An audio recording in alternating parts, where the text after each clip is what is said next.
Comienza el Foro Confilegal Santander Justicia, un espacio para conocer las novedades sobre la justicia y el mundo del derecho y del revés.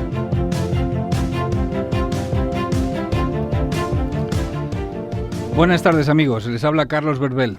Hoy desde el corazón de Bruselas, en concreto desde la sede que Garrigues tiene en la capital de Europa. Nuestro anfitrión es Alfonso Lamadrid, socio del Departamento de Derecho de la Competencia de la Unión Europea. Es licenciado por la Harvard Law School y el Colegio de Europa. Se licenció en Derecho en España por la Universidad San Pablo CEU con la especialidad en Derecho de la Unión Europea. Este joven santanderino es hoy uno de los principales expertos en Derecho de la Competencia de Europa. Chambers así lo reconoce, lo mismo que The Legal 500, Best Lawyers o Aquitas Stas Lawyers.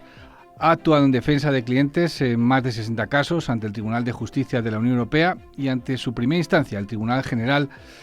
Lamadrid ha sido descrito como un abogado, fíjense ustedes, de ensueño en el sentido de que combina habilidades técnicas del más alto nivel y habilidades absolutamente destacadas en materia de relaciones públicas, lo dicen los medios, y como uno de los abogados más brillantes de su generación, español.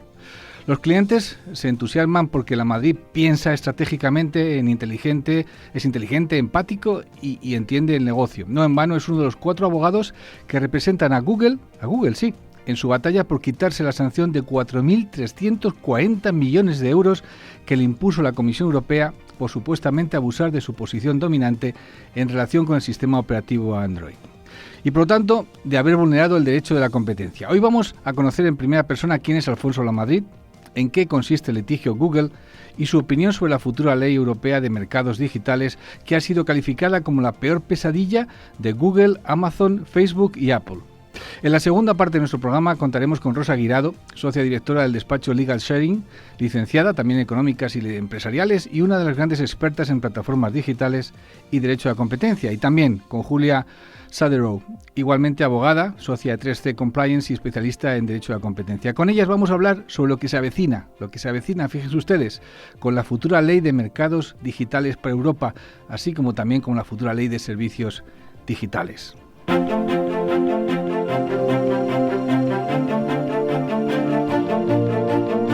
Titulares de la semana. Pero antes, titulares con nuestra compañera Andrea. Hola, buenas tardes, Andrea. Hola, buenas tardes. El magistrado de lo mercantil, Manuel Ruiz de Lara, publica Patria Olvidada, un libro con hechuras de bestseller.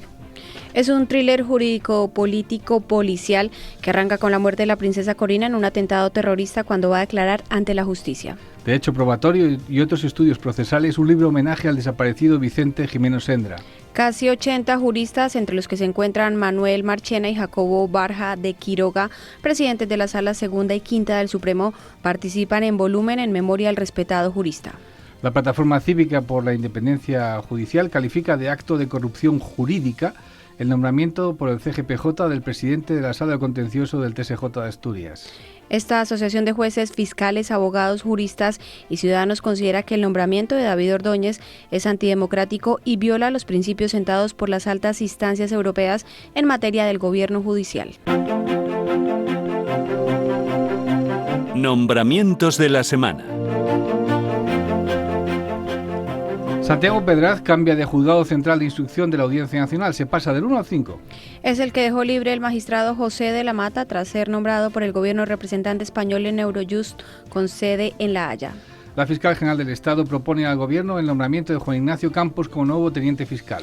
Ha sido el único candidato, ocupará el puesto de Luis Navajas, jubilado el 17 de diciembre pasado, durante el próximo año y 11 meses, cuando le corresponda a él dejar la carrera por el mismo motivo. En el Foro Confilegal Santander Justicia, la entrevista de la semana.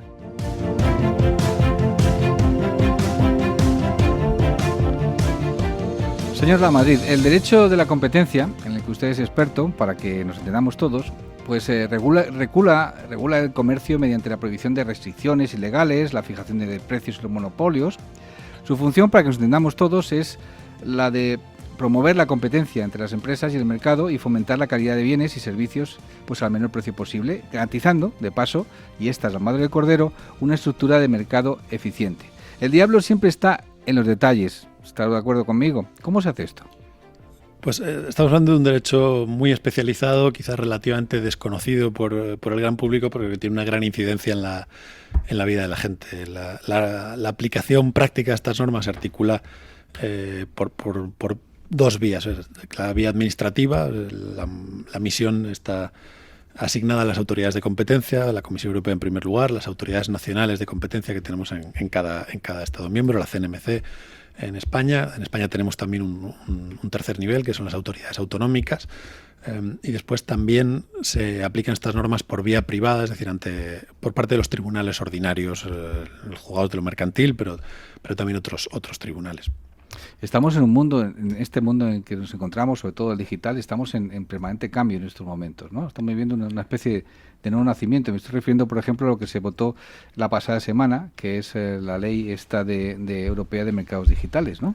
Sí, en el derecho de la Unión Europea y el derecho a la competencia son derechos muy dinámicos, distintos quizá a lo que solemos estar acostumbrados, y están en permanente evolución. Lo que se votó ayer es una propuesta de revolución en muchos sentidos.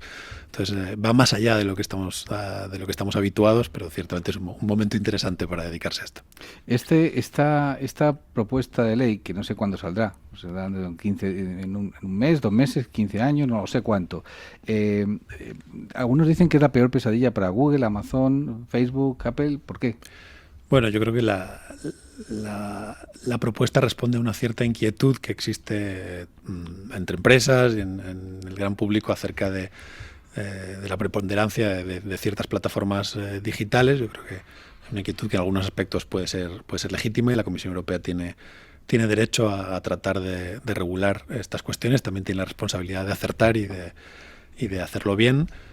Esta es una norma que muy ambiciosa, una propuesta muy ambiciosa, que tiene el potencial de afectar de forma muy significativa la forma en la que muchas plataformas conducen sus negocios, y que puede cambiar el modelo de negocio de algunas de ellas de forma relevante. Entonces, bueno, yo creo que es lógico que exista cierta preocupación, no solo entre las posibles empresas que pueden estar afectadas por la norma, sino también entre expertos, entre juristas, porque bueno, esto puede tener incidencia también en las normas que aplicamos. O sea, es un cambio de reglas, entonces. El cambio de reglas, vamos a hablar en términos futbolísticos, ¿vale? Cuando sale el balón por la banda, uno saca con la mano, y cuando sale por el fondo, pues uno saca con el pie. ¿Aquí qué valdría? Aquí esto es como decirle a Messi que solo puede jugar con la izquierda. Aquí estamos hablando de una preocupación por ciertas empresas que se considera que tienen un papel especialmente significativo en el mercado interior, que tienen capacidad de hacer cosas, de dictar reglas de acceso a clientes. Es lo que considera la Comisión Europea, en lo que basa esta propuesta, y precisamente por ello propone someterles a unas reglas especiales, a obligaciones especiales, a prohibiciones especiales y a unas reglas que no se aplican a los demás. Esto en cierta medida ya ocurría con el derecho de la competencia. La prohibición de abuso de posición de dominio hace precisamente esto: impone una responsabilidad especial a ciertas empresas que les impide hacer otras cosas que son legítimas cuando las hacen otras empresas. Esto va un paso más allá, porque impone esas obligaciones más allá de la posición de dominio, las impone a una serie de plataformas definidas en base a otros criterios, e impone obligaciones y prohibiciones que en ciertos casos se solapan con las que impone el derecho de la competencia, y en otros van más allá de lo que podría llegar a imponer el derecho de la competencia. ¿Cuántos años tiene usted? Tengo 37 años. Y ahora mismo, de acuerdo con Chambers, The Legal 500, Bex Lawyers, etcétera, etcétera, le ponen a usted como una estrella rutilante en el firmamento, sobre todo en Europa, del derecho a la competencia. ¿Qué ha hecho usted para despuntar de esta forma? Algunos dicen que una especie de Messi o una especie de Ronaldo. A ver, ya sé, se me sonrojan, no lo están viendo ustedes. ¿Qué es lo que ha hecho usted para despuntar? Y sobre todo una cosa fundamental, usted es uno de los 4 abogados de Google. Bueno, Google tiene muchos más abogados. Ya. A ver, cuénteme. No, yo creo que se trata de estar en el sitio adecuado, en el momento adecuado, y de tener mucha suerte. Los asuntos en los que nosotros trabajamos son asuntos en los que no trabaja un único abogado, son asuntos de equipos. Yo creo que desde que yo me uní a Garrigues en la oficina de Bruselas, el perfil de esta oficina, el perfil del despacho a nivel internacional ha crecido de una forma sorprendente. Yo creo que el prestigio que tiene el despacho a nivel internacional en temas de competencia es único para un despacho de origen nacional y de origen de origen continental, y lo que sigue hay los reconocimientos, etcétera, pues yo creo que reconoce en gran medida ese trabajo. Pero bueno, conozco grandísimos abogados que no reciben estos reconocimientos y otros abogados no tan grandes que sí los reciben. Entonces, bueno, tiene un valor relativo. A ver, ¿cómo entra usted en Google? A defender a Google, quiero decir. Y explíqueme concretamente en qué consiste el caso Google. Bueno, nosotros trabajamos para muchos clientes, distintas plataformas digitales en varios asuntos. El asunto al que te refieres, y que es el que ha aparecido en prensa en alguna ocasión, se refiere al asunto Android. Es una decisión de la Comisión Europea que impuso una sanción de más de 4.300 millones de euros en relación con prácticas que tienen que ver con el sistema operativo Android. Aquí estamos trabajando distintos abogados de distintos despachos para Google, pero Google tiene muchos otros abogados en muchos asuntos. Este es un asunto especial por muchas razones. No vamos a entrar ahora en el debate de si la Comisión acertó o no. Evidentemente nosotros lo cuestionamos y creemos que fue un error cuestionar el modelo de negocio que ha permitido a Android ser el sistema operativo más abierto y más competitivo en el mercado. Pero bueno, creo que siempre es bueno evitar las discusiones paralelas a las que se mantienen ante el tribunal, y creo que el tribunal lo aprecia. Este asunto tiene varias vertientes. Yo creo que la que más ha llamado la atención tiene que ver con la preinstalación de determinadas aplicaciones, que son la aplicación de búsqueda de Google y el navegador de Google Chrome en su propio sistema operativo. La Comisión cuestiona que Google tenga el derecho a preinstalar su buscador y su navegador en los dispositivos Google Android, porque considera que eso puede reducir oportunidades para competidores. Nosotros creemos que en el mundo actual, en el que es tan sencillo descargar aplicaciones, en el que no existen obstáculos para preinstalar en paralelo otras aplicaciones, en el que Google ofrece todos estos servicios de forma gratuita y necesita monetizarlos distribuyendo sus propias aplicaciones, pues esto es algo no solamente justificado, sino procompetitivo. Ese es un poco el debate que puedo explicar porque la causa está ante el Tribunal General de la Unión Europea, ante la primera instancia. Exacto. ¿Cuánto tiempo va a llevar hasta que se vea? Bueno, habitualmente los plazos de resolución del tribunal ahora mismo están cerca de los 20 meses. Este asunto va a tardar más. Puede que en la práctica estemos cerca de los 3 años. 3 años. Que puede parecer mucho tiempo, pero realmente no lo es tanto, teniendo en cuenta el volumen de trabajo que esto requiere para el tribunal. Esto tiene que ver con el volumen del expediente, con el número de terceros interesados, con la necesidad de traducir distintas alegaciones. Es un trabajo complicado para el tribunal, y 3 años es relativamente rápido y satisfactorio. Y luego después habrá una segunda instancia si no están de acuerdo. Bueno, es difícil anticipar lo que puede pasar, pero ambas partes tendrían la posibilidad de acudir a casación si lo consideran ¿Cuál es la impresión que tienen ustedes, a ver, por una parte, con respecto a la Comisión Europea, que es la que dicta las normas, y con respecto al Tribunal de Justicia de la Unión Europea? Que es decir, son dos instituciones, dos estamentos, organismos que supongo que deben impresionar bastante, ¿no? Supongo que aquí el enemigo a batir, entre comillas, es la Comisión Europea, ¿no? Bueno, eso es así en muchos asuntos, pero... Lo estoy viendo en términos de conflicto, porque la vida es conflicto. En la práctica somos el adversario en muchas ocasiones, no siempre. En muchos asuntos estamos del lado de la Comisión, intervenimos en su apoyo.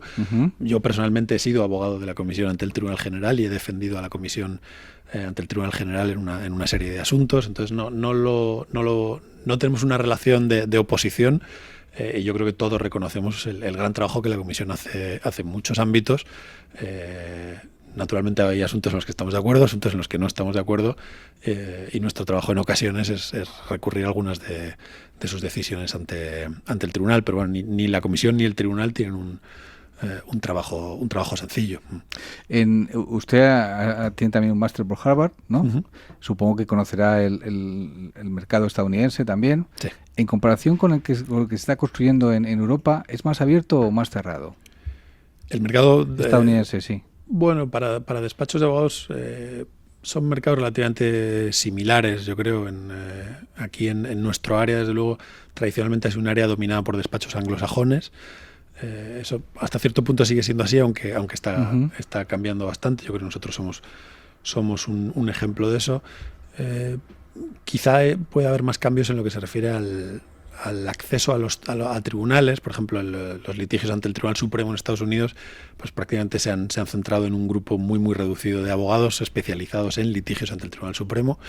Eso aquí no está tan marcado, no hay un fenómeno que puede ser relativamente similar, pero no está tan acentuado como en Estados Unidos, también porque estamos hablando de tribunales más abiertos a los que es más fácil llegar, tanto ante el Tribunal General como ante el Tribunal de Justicia en el caso de las cuestiones prejudiciales. ¿El common law tiene mucha influencia o ha tenido mucha influencia en la gestación del Tribunal de Justicia en la Unión Europea? Sí, yo creo que ha tenido una influencia por distintas vías. Pero es curioso, permítame, es curioso porque en toda la Europa continental el sistema continental que funciona.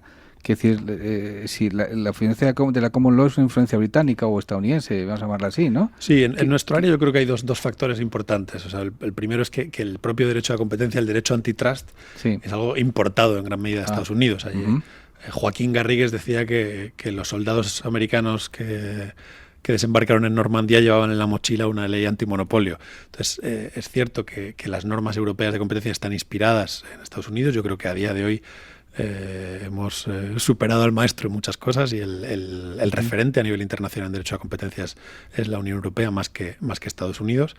Eso por lo que respecta a ese área del derecho que es una de las razones que explica sus peculiaridades. Y por otro lado, por lo que respecta al tribunal, bueno, los tribunales de la Unión se configuraron inicialmente siguiendo un modelo continental administrativo, inspirado sobre todo en el Conseil d'État francés, pero la influencia de las jurisdicciones de common law de Reino Unido, de Irlanda, ha sido importante. Ha habido jueces, abogados generales muy relevantes con mucho peso que han tenido influencia en el desarrollo del tribunal.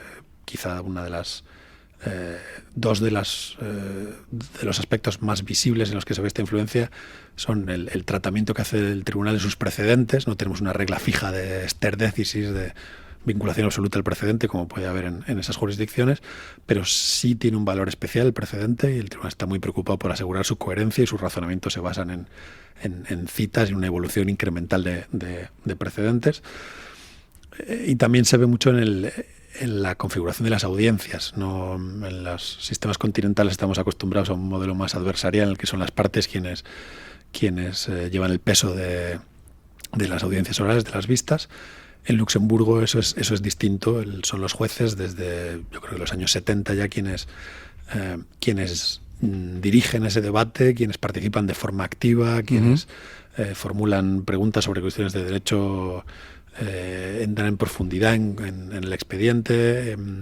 Hay un diálogo técnico distinto del que vemos en otras jurisdicciones. O sea, lo que estamos viendo entonces es una fusión, vamos a llamarlo así, del common law y también del sistema continental en lo que al Tribunal de Justicia de la Unión Europea se refiere. Por ejemplo, hay un elemento que no existe en el common law, que es el abogado general, que es una figura que no mucha gente entiende en España, pero que el último programa que tuvimos, la vicepresidenta del Tribunal de Justicia de la Unión Europea, de Rosario Silva Lapuerta, nos explicó con claridad. Es decir, y es un elemento que viene del derecho francés. Se está gestando entonces un nuevo, o se ha gestado un nuevo tipo de derecho, ¿no? O de sistema de justicia. Sí, yo creo que el derecho de la Unión Europea en sí mismo era un experimento, es un nuevo derecho. El tribunal refleja eso también. Y es un experimento que ha sido muy exitoso. Yo creo que no tiene duda de que el tribunal ha sido quizá el actor que más ha contribuido a la integración europea, en su momento sentando los principios de esa integración, y después yo creo que su carga de trabajo, el tipo de asuntos que llegan son en gran medida el reflejo del Estado de la Unión. Sigue teniendo esa gran influencia y el funcionamiento del tribunal yo creo que ha sido un éxito desde prácticamente todos los puntos de vista. Me permite una pregunta personal. ¿Qué profesión tiene su padre? Mi familia son todos pequeños empresarios, todos dedicados sobre todo a la hostelería en Cantabria. ¿En Reynosa? Exacto. ¿Y cómo uno se interesa por el derecho? Bueno, yo soy el primer abogado en mi familia, luego mi hermana ha seguido también ese camino. No sabría explicar cuál es exactamente lo que me llevó a estudiar Derecho, a centrarme en el Derecho. Yo siempre tuve inquietudes pues, por las relaciones internacionales, me gustaba el periodismo, me gustaba la política. Los idiomas, supongo, también. Los idiomas. ¿Qué habla? ¿Francés, inglés? Francés, inglés, sí. Y bueno, en el momento de optar por una carrera yo creo que fue lo que sí tuve buenos modelos, conocí a gente que respetaba mucho en aquel entonces, que eran abogados, y yo creo que eso puede haber tenido que ver en la elección. Pero ¿Tuvo usted alguna vez esta figura del mentor, que es una figura arquetípica, alguien que realmente le pone en el camino que tiene que seguir? Sí, un poco después, en mi tercer año de carrera en Madrid, en mi universidad me ofrecieron hacer prácticas en Garrigues. Lo hizo en el CEU, si me recuerdo. Exacto. Y el día que acudí a una entrevista para acceder a esas prácticas en Garrigues, pues me entrevistó un socio ¿qué se llamaba? Del despacho, Luis Ortiz.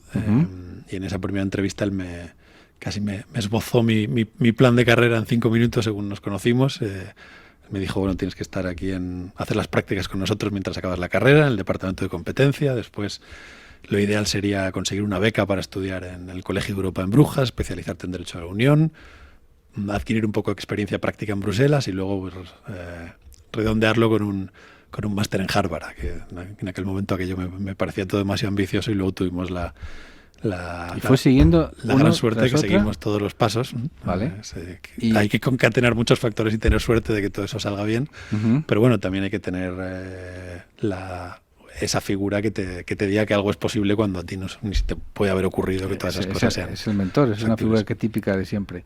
¿Y cómo aterriza aquí en Bruselas? Pues tras acabar el máster en el Colegio de Europa en 2007, venir a Bruselas es casi una salida natural. Muchos de los que acabamos el máster llegábamos aquí, vienen para incorporarse a despachos o para instituciones europeas.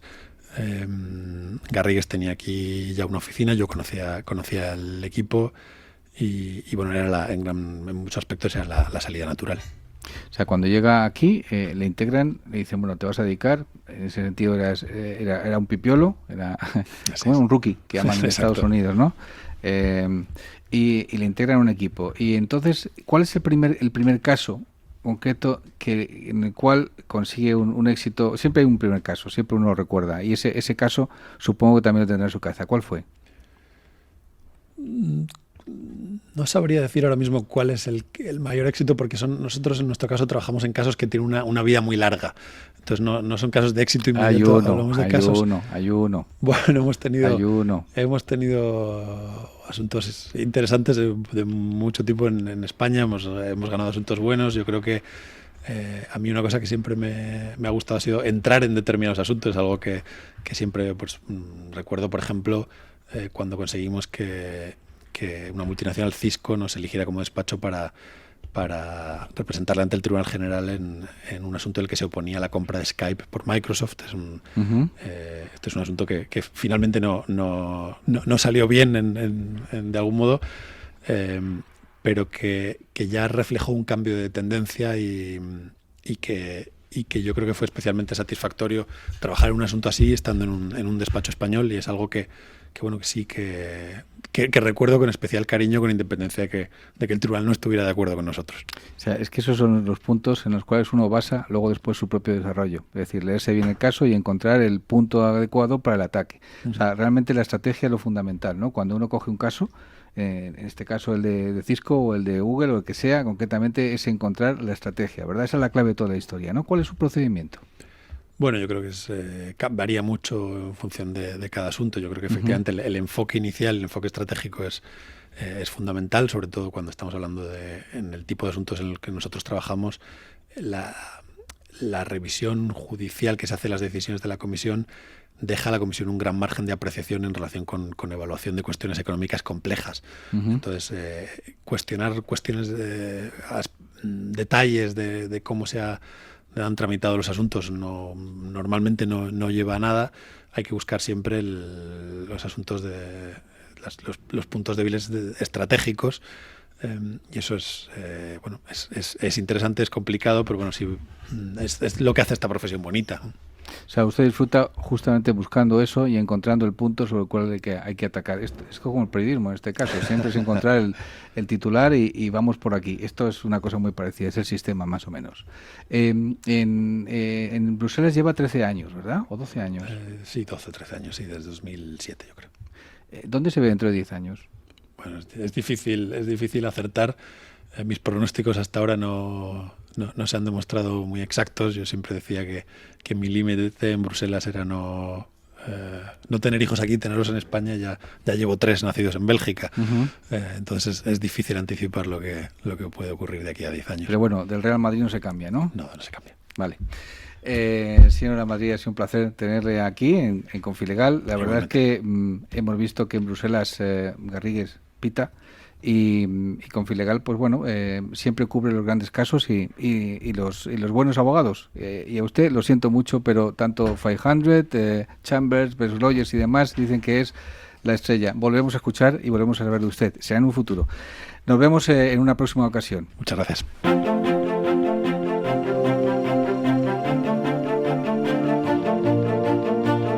Las opiniones enriquecen y ayudan. Tertulia del Foro Confilegal Santander Justicia. En estos momentos se está gestando en la Unión Europea la futura ley de mercados digitales y también una segunda ley, la de servicios digitales. Ambas se encuentran en su fase de borrador y están llamadas a cambiar el panorama actual. Como avanzaba al principio del programa, la ley de mercados digitales ha sido calificada por algunos como la peor pesadilla de Google, Amazon, Facebook y Apple. Para hablar de ello contamos entre nosotros con Rosa Guirado, socia directora del despacho Legal Sharing, licenciada también en Económicas y Empresariales y una de las grandes expertas en plataformas digitales y Derecho a la Competencia. Buenas tardes, Rosa. Buenas tardes. Y también con Julia Suderou, igualmente abogada, socia de 3C Compliance y especialista en Derecho de la Competencia. A ver, ¿comparten ustedes esta afirmación de que es la peor pesadilla para Google, Amazon, Facebook y Apple y por qué? Empiece quien quiera. Bueno, para ellas seguro, porque se centra en concreto la propuesta de regulación de mercados digitales, se centra precisamente en las grandes plataformas que son por así decirlo, las puertas en las que estas plataformas se aseguran que siempre que pase alguien, ellos se llevan una comisión. Entonces, son una especie de porteros de grandes cantidades de usuarios.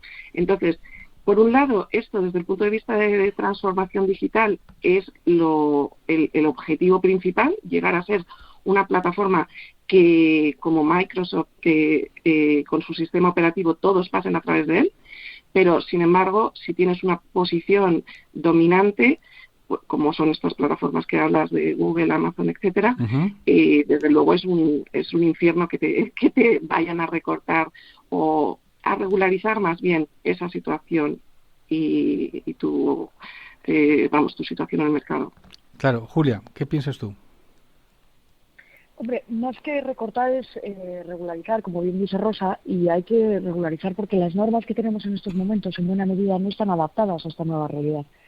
Las normas que tenemos en estos momentos no reflejan precisamente el dilema del gatekeeper, del portero de discoteca o portero de plataforma. Da un poco igual, pero resulta que ese portero toma unas decisiones muy importantes. Y Internet se ha convertido en origen, se supone, y en teoría así lo permiten las redes, es la comunicación B2B o B2C directa. Y al final toda esa comunicación se ha convertido en algo que pasa siempre a través de un intermediario, curiosamente.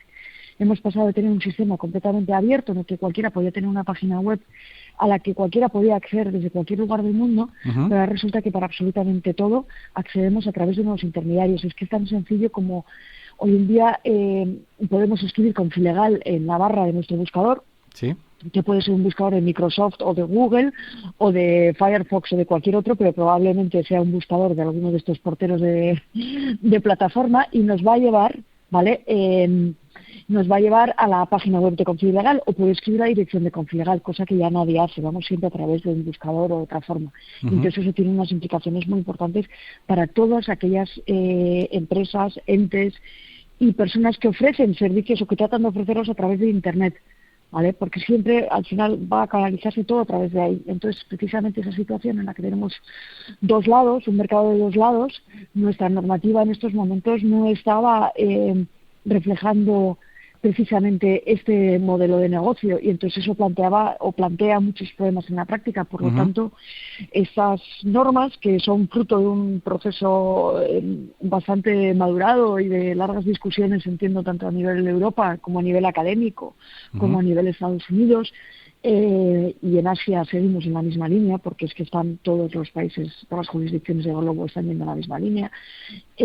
Observamos que había una necesidad de regular esto, con la implicación que pueda tener. El Financial Times publicaba la pasada semana un párrafo que a mí me llamó mucha atención.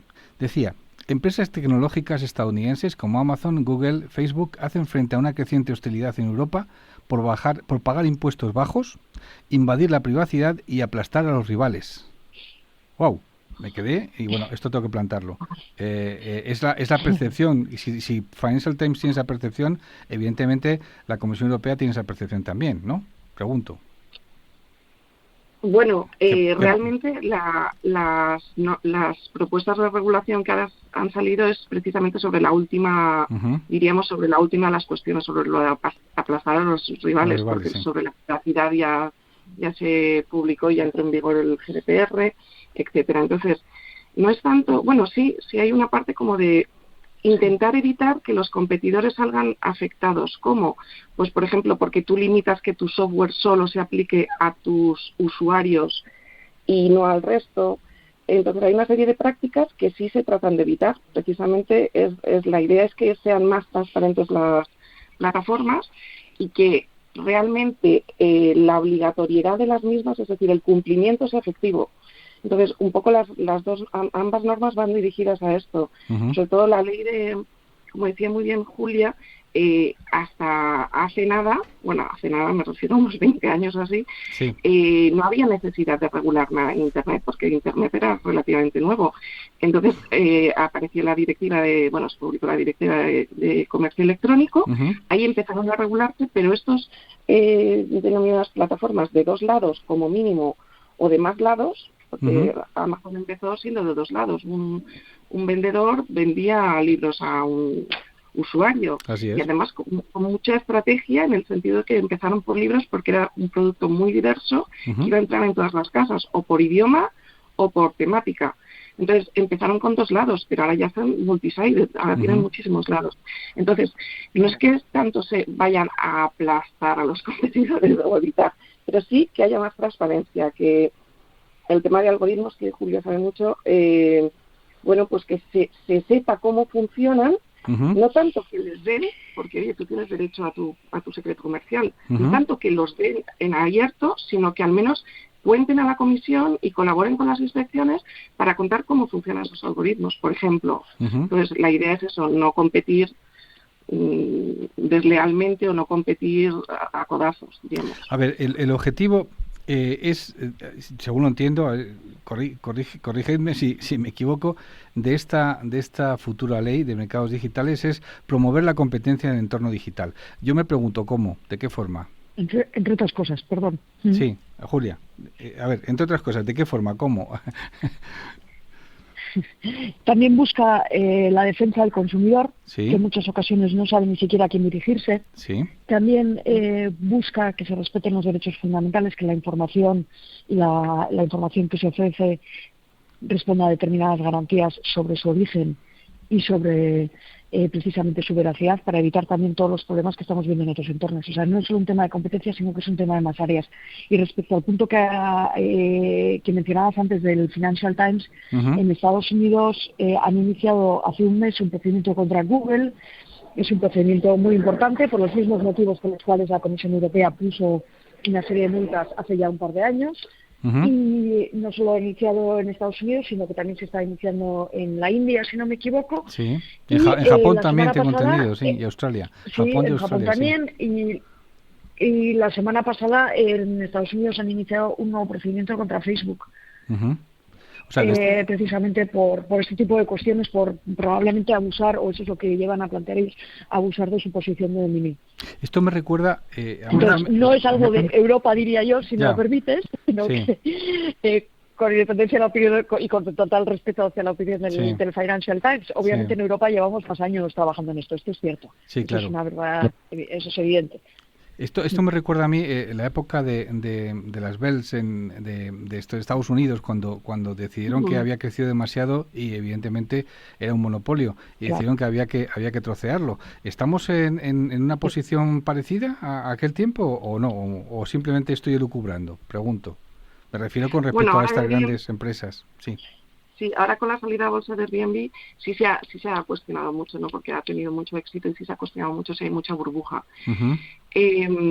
Realmente, yo creo que con independencia de las burbujas, o sea, del valor de estas grandes tech, yo no soy partidaria de trocearlas porque se han logrado con gran esfuerzo y en lugar de ser troceadas, yo estoy de acuerdo con que se realice un libre acceso de los competidores a determinadas redes, por ejemplo, redes de datos, redes de distribución, etcétera, que es lo que siempre ha ocurrido con la liberalización y la entrada de competencia de sectores de redes, como eran la red telefónica, la red energética, etcétera, que para sus essential facilities, para aquellas redes que eran imposible de duplicar o no tenían sentido, sí se concedía el libre acceso, bueno, libre con una serie de condiciones, acceso a los competidores. Entonces, ¿es necesario trocear o basta con permitir el acceso? Yo creo que ahí hay un gran debate y veremos al final la Comisión Europea porque apuesta. A ver, ¿esta ley beneficiará a las pymes y a las empresas emergentes? A mí esto me preocupa. ¿Y de qué forma? Pregunto.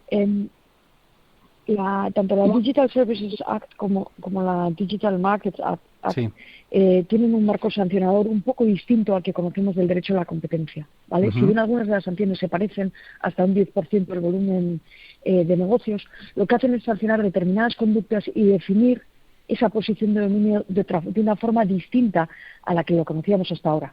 Se habla, por ejemplo, del 10%, si no me equivoco, tal como se ve ahora en el borrador, de que se considera que tiene se considera un gatekeeper aquel que tiene un 10% de los 450 millones de usuarios de ciudadanos de la Unión Europea. Estoy ahora hablando un poco de memoria. Entonces se establece un marco un poco distinto al que conocemos del abuso de posición de dominio, porque esa herramienta no nos ha funcionado de la forma ideal hasta la fecha. Y en ese sentido, no se plantea en estos momentos trocear, se plantea, ojo, la peor sanción puede ser el 10% del volumen de negocio o el 5% o incluso sanciones diarias y además remedios estructurales. Y los remedios estructurales, el más duro de todos obviamente es trocear o liquidar directamente una empresa, si cabe esa opción, ¿no? Pero bueno, de eso, llegar a hablar de eso en términos de derecho a la competencia se ha planteado en muy pocas ocasiones, por tanto, que esto sea la solución que se vaya a adoptar de primeras, no lo... Las sanciones... me parecería bastante arriesgado por parte del regulador. Claro. Rosa, ¿las sanciones son duras? ¿10% de la facturación? Pregunto. Mundial. Sí. Sí, es duro, pero bueno, está también previsto en la normativa de competencia, pero desde luego las sanciones en Europa no han sido leves, es decir, a Google, yo no sé si en total ya llevamos entre los 2.000 y pico y 4.000, casi unos 6.000 o 7.000 millones de euros. Entonces, no son sanciones leves, pero ahora es importante el matiz que hace la propuesta de regulación de la Digital Service Act, en el sentido de que se hace mucha referencia al cumplimiento real de todas esas sanciones, pero no de las sanciones, sino de las reglas estas que venían a ser, pues eso, hace 20 años se reguló la Directiva de Comercio Electrónico, ha cambiado la realidad, como ha dicho Julia, y entonces es necesario imponer unas nuevas leyes. ¿Por qué? Porque es como cuando aparecieron los coches, pues entonces hubo que poner, ¿cómo se dice?, semáforos, Bueno, pues ahora ha incrementado el tráfico online y ahora es necesario regulaciones totalmente nuevas. Entonces sí se hace hincapié en la necesidad de que se cumpla esas normas para dar protección precisamente a los consumidores. Y yo ahí añado y a los usuarios, porque por ejemplo en plataformas como BlaBlaCar o Airbnb no son consumidores porque es de particular a particular. Quien te presta el servicio no es Airbnb, es el tío que tiene la casa. Entonces, en esos no hay consumidores que puedan ser protegidos por la ley de consumo, sino son usuarios, con lo cual eso siempre, desde 2016, han hecho hincapié. Pasa que el escenario es un escenario mundial, es decir, estamos hablando de Europa, que somos un pequeño espacio dentro de esta pelota en la cual vivimos todos nosotros, pero claro, estamos hablando también de que hay un gran mercado en Asia, Estados Unidos y demás. Cualquier tipo de sanción que se le puede imponer a cualquiera de estas grandes, a ver, si yo fuera el socio director de un despacho, me pondría las botas, ¿no? Porque al final del camino todo esto va a desembocar justamente en eso, ¿no? En grandes casos, en grandes demandas y que van a costar mucho dinero, mucho tiempo, y los que van a salir beneficiados son los abogados. Vosotros, ¿no? Digo. Es que precisamente esta norma busca simplificar eso. Y te voy a poner un ejemplo. Si tú coges la timeline del caso Google, el Google Shopping, del que seguro que estuvisteis hablando con Alfonso, no he tenido tiempo de escuchar el programa, si coges la timeline de Google desde la denuncia hasta la imposición de la sanción, que todavía no es firme, han pasado más de 10 años. Eso en un mercado como en el que nos estamos viendo, en mercados digitales, es como 4 horas glaciares, si me permitís la comparación. Es así, y entonces, en entretanto, aquellas entidades que pusieron la denuncia en su día con o sin justificación, no lo sé, eso lo decidirá el Tribunal de Justicia, yo no voy a entrar ahí, ¿vale?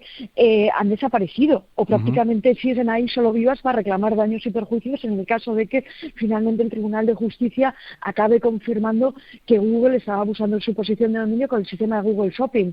Cuando ahora le enseñas a alguien esas slides que usa la Comisión Europea para explicar el remedio estructural que habían aplicado de cómo cambiaba la plataforma de Google antes y después de la sanción.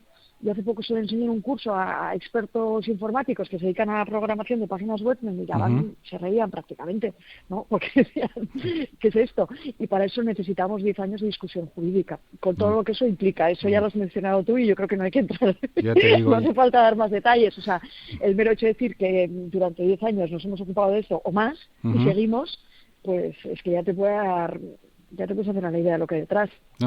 Y precisamente la Digital Services Act y la Digital Markets Act, al bajar ese threshold, es decir, al bajar ese umbral, ¿vale?, lo simplifica bastante, porque una de las grandes discusiones es, ¿hay una posición de dominio, sí o no? ¿Y cómo la defines esa posición de dominio? ¿Es el volumen de negocios, algo que usábamos antes? ¿Cómo defines el mercado? ¿Qué producto es? ¿Es sustituible ese mercado? Entonces, todas esas definiciones que conocemos del derecho de la competencia puro y duro y del abuso de posición de dominio son muy difíciles de encajar en un mercado con tantos lados como los que mencionaba antes Rosa. En un mercado en el que tienes a una empresa que por un lado ofrece el servicio para que tú puedas vender la tostadora, por el otro lado ella misma está encargando a un tercero tostadoras, porque se ha dado cuenta de que hay un montón de gente comprando tostadoras en su página web, y además sabe perfectamente cuáles son los gustos de cada uno de nosotros respecto a las tostadoras. Entonces, con la ventaja que eso puede implicar, o no, esa es su línea de negocio, que puede ser efectivamente algo bienvenido e innovador, incuestionable. Pero por el otro lado, el que se ha vendido la tostadora también tiene derecho a saber qué es lo que se hace con la información que él está generando. Claro, evidentemente. Y eso es precisamente lo que se busca con estas normas de transparencia y con un reglamento que tenemos desde hace un año también sobre fairness y en mercados digitales, que fue la primera medida que se adoptó en este sentido.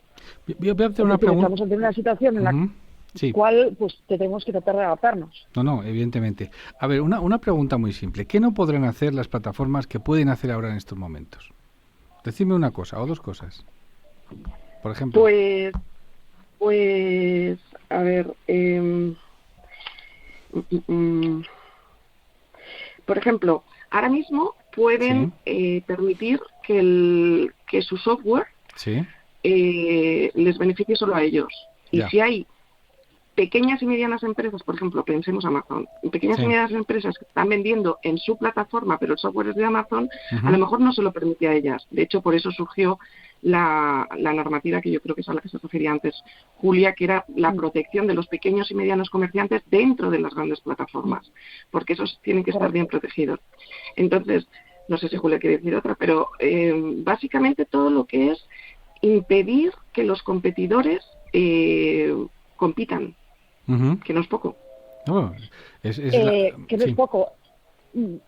Por ejemplo, si yo tengo una tablet y en esa tablet instalo un programa para leer ebooks, una aplicación para leer ebooks, y esa aplicación para leer ebooks me permite o no comprar ebooks a través de la aplicación, o me manda a la plataforma o al sistema o a la aplicación de la tablet en sí que tiene preinstalada. Creo que sabemos todos de quién hablamos. Sí, claro. Eso ya no será posible, en mi opinión. Por poner un ejemplo. Ya no será posible porque precisamente te está dificultando algún tipo de conexión, también te está dificultando el acceso a través de está dificultando con medios técnicos el acceso de efectivamente otro competidor en otro mercado, porque estamos hablando del mercado de los ebooks y claro, estamos usando el mercado de la tablet para limitar a alguien a acceder al mercado de los ebooks, poniéndole ahí pegas. Problemas relativos a la preinstalación de software, que eso también lo sabemos todos, lo que eso implica. Solo basta con encender un móvil, ya sea de uno de los sistemas operativos o del otro de los sistemas operativos que tenemos para móviles, que ya no hay más. Si recordáis, cuando salió el primer smartphone al mercado, ¿cuántos sistemas operativos teníamos? Teníamos 5, 6, 7, 8, 9, no sé, lo desconozco. A día de hoy tenemos 2. Es paradójico, ¿no? Que la libre competencia al final acabe con la libre competencia. Es paradójico. Bueno, pero para eso siempre ha sido así, siempre ha sido así. Sí. Pero es que es así. Teóricamente había mecanismos, ¿no? Porque, de hecho, el abuso de posición de dominio lo que importaba no era tanto la posición, sino el abuso. Y ahora se ha visto que ha evolucionado todo tan rápido a raíz de disrupciones que son muy buenas, o sea, la disrupción en un mercado económicamente es fabulosa, pero a raíz de eso se ha producido, como dice Julia, en tan poco tiempo, tantas eras de glaciación que es necesario adaptar todas esas normas. Por ejemplo, los datos, ahora habrá de separarlos en silos, por ejemplo, para que se puedan hacer algo con esos datos, a lo mejor por parte de los competidores, que yo creo que ahí se optará por lo que comentaba antes de la liberalización de los mercados de redes. Es decir, van a haber muchos cambios concretos y sobre todo la vigilancia más concreta y el enforcement, es decir, otra vez el cumplimiento. Se insiste en que eso va a tener más fuerza en el cumplimiento. Una última pregunta, chicas. A ver, ¿cuáles son los próximos pasos a dar para su aprobación? Simplemente, la última pregunta. ¿Qué es lo que pasa ahora mismo? ¿Ya está en funcionamiento? ¿En cuánto tiempo puede estar aprobado las dos leyes? Pregunto. Pues yo el tiempo no lo sé, pero yo creo que el año que viene podría estar aprobado. Incluso no a finales, sino a mediados. O sea, solo falta que llegue al Parlamento y se apruebe. Porque va a ser de directa aplicación a toda Europa. Es decir, no va a ser necesario transponerlo a las no es una directiva, legislaciones nacionales. Exacto. Entonces, en cuanto lo apruebe el Parlamento y el Consejo, pues, no sé, ya la tramitación interna. Pero es una ley que ha estado... De hecho, hace 2 años se creó un observatorio europeo que asesora a la Comisión sobre plataformas online, y ese observatorio ha estado promoviendo mucho toda esta regulación. Es decir, que se lleva trabajando, como decía Julia, desde hace tiempo, mucho concienzudamente, con lo cual no va a estar ahora el Parlamento diciendo, anda, esto es nuevo, ¿qué es esto? No, está claro. Bueno, sí, una última, venga, que ya nos vamos, pero dime, Julia. Sí, este problema, con o sin posición de dominio, lo hemos tenido en la cadena de suministro alimentaria desde hace décadas. Y es un problema que también ha atacado a la Comisión Europea. Es el supermercado, salvando las distancias, se parece mucho a un Google o a un Amazon, en todos los sentidos, porque es el que permite o no la entrada de determinadas personas a vender algo. Y ahí ya tuvimos problemas hace mucho tiempo, y la Comisión Europea lleva mucho tiempo dándole vueltas a las opciones que van más allá del abuso de posición de dominio, que en algunos En nuestro país lo tenemos regulado en la Ley de Competencia Desleal o en la Ley de Defensa de la Competencia, en el artículo 3, que es el abuso de dependencia económica. Julia, al final todo se repite y tenemos que llegar al final. Gracias, Rosa Guirado, gracias, Julia Suderou, y gracias a ustedes por escucharnos desde aquí, desde Bruselas. Nos vemos en una próxima cita aquí en Foro Confilegal Santander Justicia. Hasta pronto.